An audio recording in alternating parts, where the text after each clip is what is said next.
काही उपाययोजना किंवा मदत द्यायची असेल त्याला आचारसंहितेची आडकाठी राहणार नाही।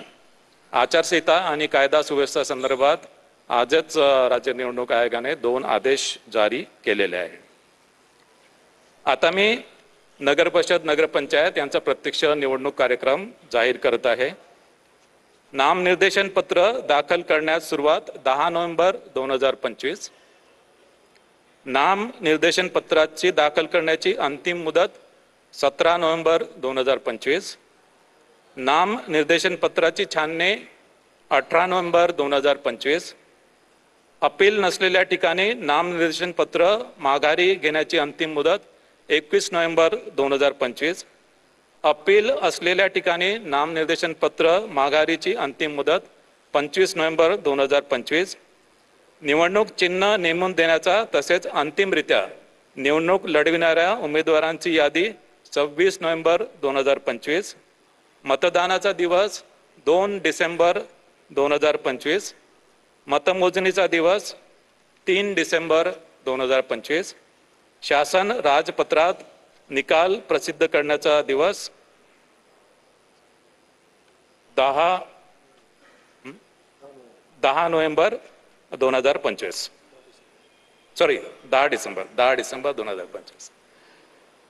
तर या अनुषंगाने नगर परिषद नगरपंचायतीच्या निवडणुका या स्वच्छ, पारदर्शक, निर्भय आणि कायदा व नियमाच्या चौकटीत करण्याची संपूर्ण दक्षता राज्य निवडणूक आयोगाने घेतलेली आहे।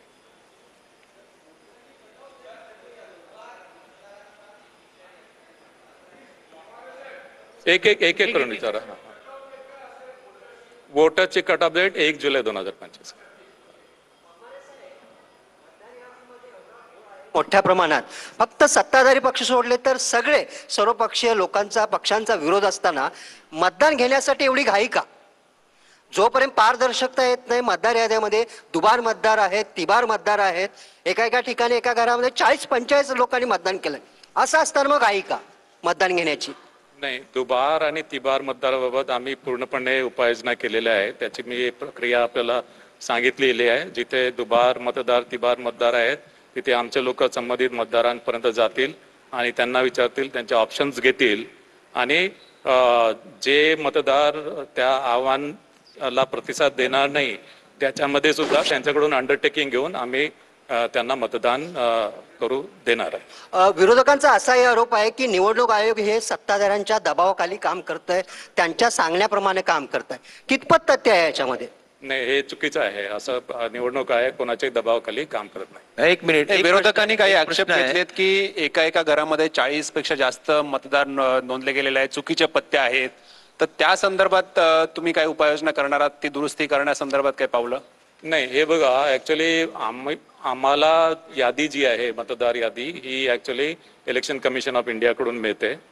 या यादीमध्ये आम्हाला दुबार तिबार मतदाराबाबत आम्हाला ऍक्च्युली कार्यवाही करता येतो, जी आम्ही केलेली आहे। सेकंडली, याच्यामध्ये काही क्लरिकल मिस्टेक्स असतील त्या सुद्धा आम्ही दुरुस्त करतोय, केलेल्या आहेत।